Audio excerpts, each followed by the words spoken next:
வணக்கம்டா மாப்பிள்ள.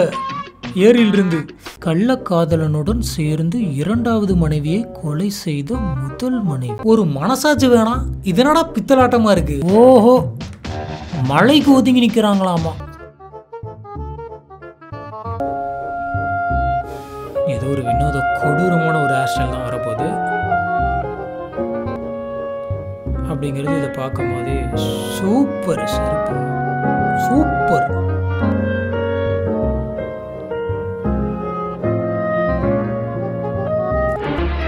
அதாவது நீங்க பாத்தீங்கன்னா இந்த ஹேர் ஸ்டைல் வந்துட்டு எந்த மாதிரி இருக்கு அப்படிங்கிறதுக்கு அவங்களோட தலையிலே வந்துட்டு பதில் இருக்கு. செருப்பாலேயே அடிச்ச மாதிரி இருக்கு.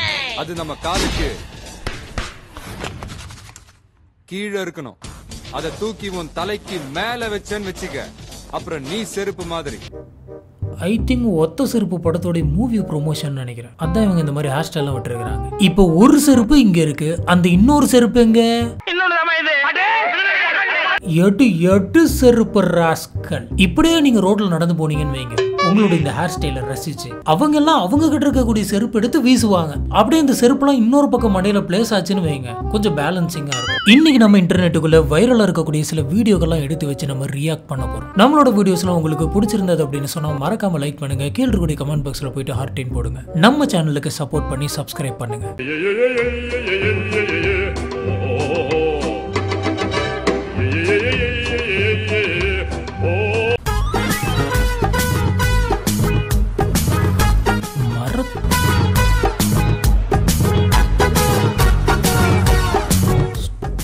கிரிக்கெட் ஸ்டேடியம் இல்ல, எனக்கு புரியல.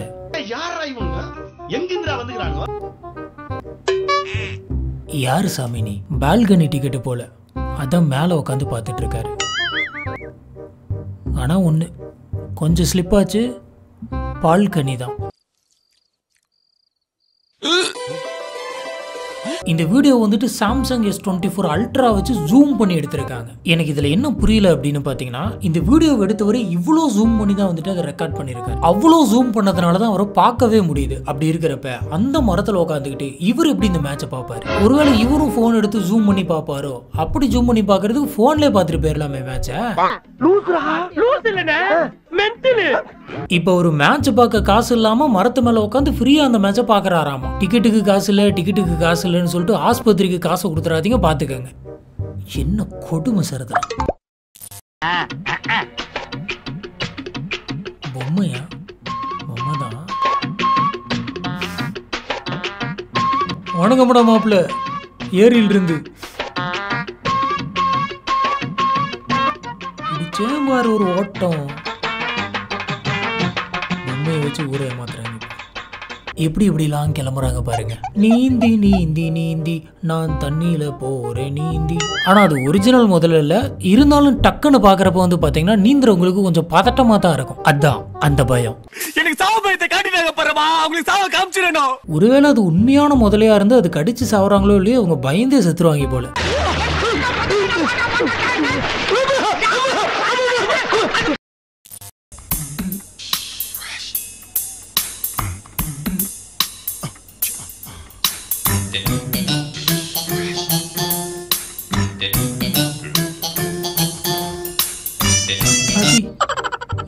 என்ன இது?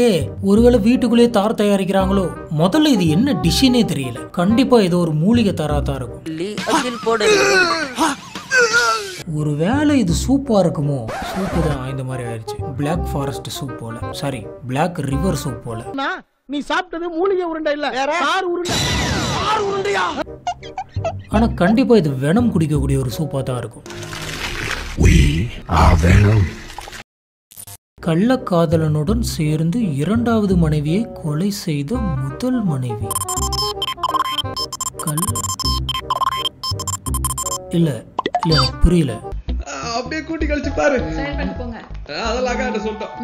எல்லாத்தையும் ஒரே டவுட். கள்ளக்காதலனுடன் சேர்ந்து இரண்டாவது மனைவியை கொலை செய்த முதல் மனைவி. இரண்டாவது மனைவியை கொலை செய்த முதல் மனைவி கள்ளக்காதலனுடன் சேர்ந்து. இது சரியானு பார்க்க உங்களுக்கு சில வருஷங்கள் ஆகும். இது என்னங்க அந்த பேங்க் எக்ஸாமில் பிளட் ரிலேஷன் சொல்லிட்டு ஒரு கொஷின்லாம் கேட்பாங்கல்ல, அதோட டிஃபிகல்ட்டாக இருக்குது. இல்லை மொத்தத்தில் அவங்க என்ன சொல்ல வராங்க அப்படின்னு. One eternity later. அதாவது என்ன சொல்ல வராங்க அப்படின்னு பார்த்தீங்கன்னா, ஃபர்ஸ்ட் ஒய்ஃப் ஓகேங்களா, ஒரு ஒய்ஃப் அவங்க கல்யாணம் பண்ண ஹஸ்பண்டோடைய செகண்ட் ஒய்ஃபை இந்த ஃபர்ஸ்ட் ஒய்ஃப் வந்துட்டு கொலை பண்ணியிருக்காங்க. அதுவும் யாரோடைய ஹெல்ப்போட அப்படின்னு பார்த்தீங்கன்னா, இன்னொரு கள்ளக்காதலனுடைய ஹெல்ப்போட. புரியுதா? கஷ்டப்பட்டு நிறைய ரிசர்ச் எல்லாம் பண்ணி இதை நான் கண்டுபிடிச்சிருக்கேன். இதுக்காகவே நீங்க லைக் போடணும். பிளாஸ்ட் மோகன் காமனாவை லவ் பண்றானா, ஆனா காமனா வேற யாரையும் லவ் பண்ணா. காமனாவா? வீடியோ கேம்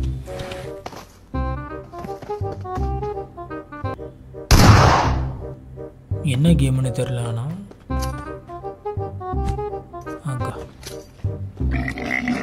குண்டை தூக்கி போட்டுருக்கேன், போட்டு பிளாஸ்ட் ஆயிடுச்சு. சர மாதிரியா போட்டுட்ருக்கேன். இன்னமும் அந்த வீடு வெடிக்கல. இது என்ன வெடிகுண்டா இல்லை வெறுங்குண்டா? போய் வெடிக்குது, புகை மட்டும்தான் வருது. இந்நேரத்துக்கு உள்ள இருக்கிறவன் செத்து சுண்ணாம்பே ஆயிருப்பான். சர மாதிரியா குண்டை போட்டு தள்ளுறாப்புல, நிறைய வச்சிருப்பாரு. என்னங்க யாரையும் காண, என்னங்க அங்க போயிட்டான்?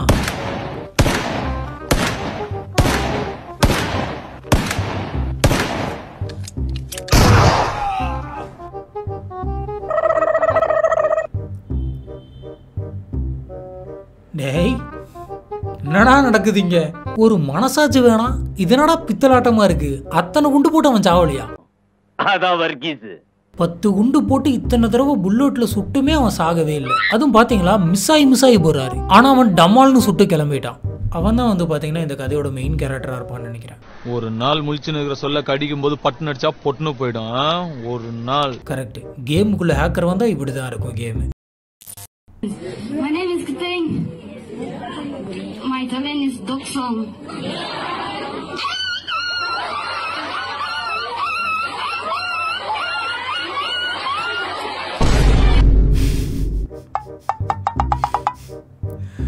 நாய் மாதிரி மிமிக்ரி பண்ணி நாயே வர வச்சிருக்காங்க. அவ்வளவு தத்ரூபமா மிமிக்ரி பண்ணியிருக்காப்ல. சச்ச டேலண்டட் கை.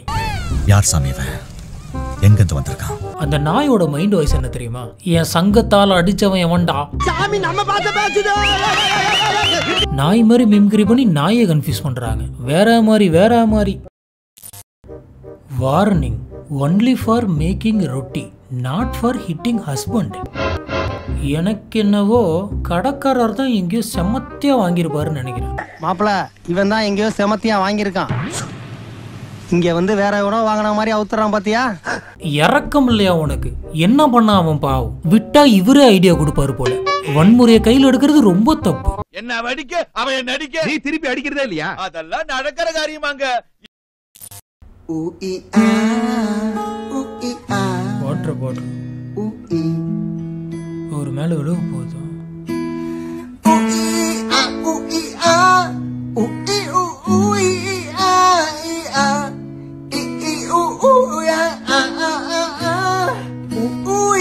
Nice shot.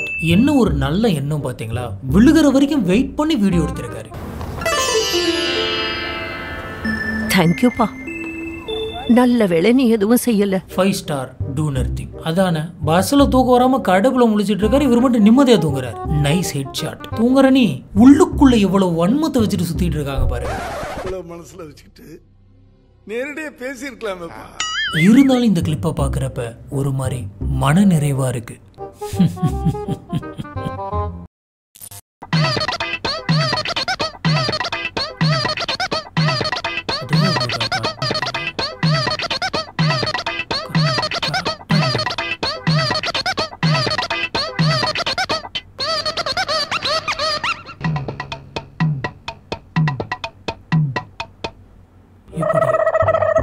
அதுவா போது ஆவியா?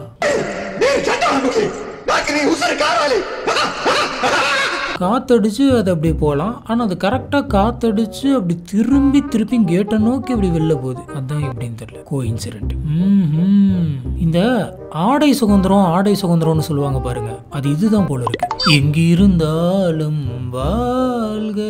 இல்ல இதோட இந்த பாட்டு கரெக்டா இருக்கும். விடை கொடு வீடே வாசல் தாண்டுகிறேன், கோடி கம்பத்துக்கு நன்றி சொல்வே. போகும்போது ஒன்று மட்டும் கீழே விழுந்துருச்சு. அதுக்கு மட்டும் இந்த வீட்டு விட்டு போகிறதுக்கு மனசில் போல இருக்கு. நல்ல வேலை சிசிடிவி கேமரா இருந்துச்சு. இல்லைன்னா வீட்டில் நான் காய போட்டிருந்த ட்ரெஸ் எல்லாம் எவனோ ஒருத்தன் திருட்டிட்டு போயிட்டான்னு கம்ப்ளைண்ட் பண்ணியிருப்பாங்க.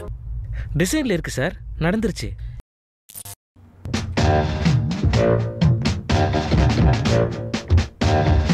ஓஹோ, மழைக்கு ஒதுங்கி நிற்கிறாங்களாமா. உள்ளத்தல் பாடி உள்ளத்தல் பார்த்து ஏன்னா தண்ணி அப்படியே மேலே பற்றும் பாருங்க. முடியலையே. நம்ம பையன்தான் ஒளிஞ்சிருக்கிற லட்சணம் அப்படி. இதுக்கு பருத்தி மூட்டை குடோன்ல இருந்திருக்கலாம். என்ன ஒரு புத்திசாலித்தனம் பாருங்க. ஒரு குடம் எடுத்துட்டு வந்திருந்தா நனையாம இருந்திருக்கலாமா?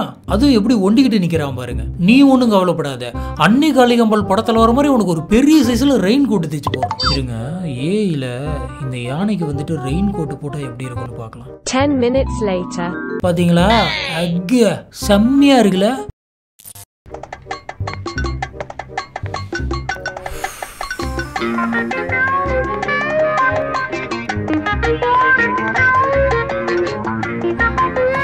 பார்க்கவே முடியல.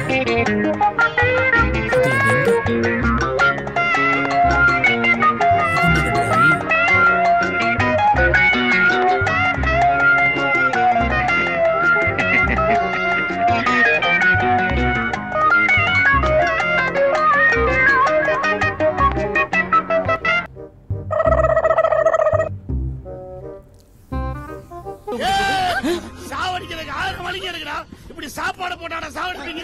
உங்களுக்கு நல்ல சோறு வேணும்னா அடுத்த பட்டிக்கு வாங்கடா, நான் கொடுக்குறேன்டா. சில டிஷ்ஷஸ்லாம் வந்து பாத்தீங்கன்னா செஞ்சதுக்கு அப்புறம் அதை வாயில வச்சு சாப்பிடும் போது தான் வாந்தி வர மாதிரி இருக்கும். ஆனா சில டிஷ்ஷஸ் தான் வந்து பாத்தீங்கன்னா பார்க்கும் போதே வாந்தி வர மாதிரி இருக்கும். அந்த மாதிரியான ஒரு சிறப்பான டிஷ் தான் வந்து பாத்தீங்கன்னா இது.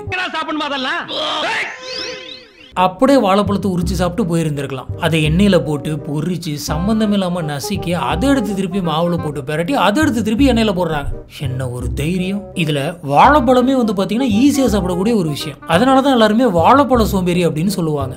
ஆனா அப்படிப்பட்ட ஒன்றை போட்டு ஏன் இப்படி காம்ப்ளிகேட் பண்ணிருக்காங்கன்னு தான் தெரியல. இதுக்கு பேரு வாழைப்பழ பக்கோடாவாம். அதான் அந்த வாழைப்பழ சோம்பேறி மாதிரி இது வந்துட்டு ஒரு வாழைப்பழ கொலையா கொண்டு வச்சிருக்காங்க.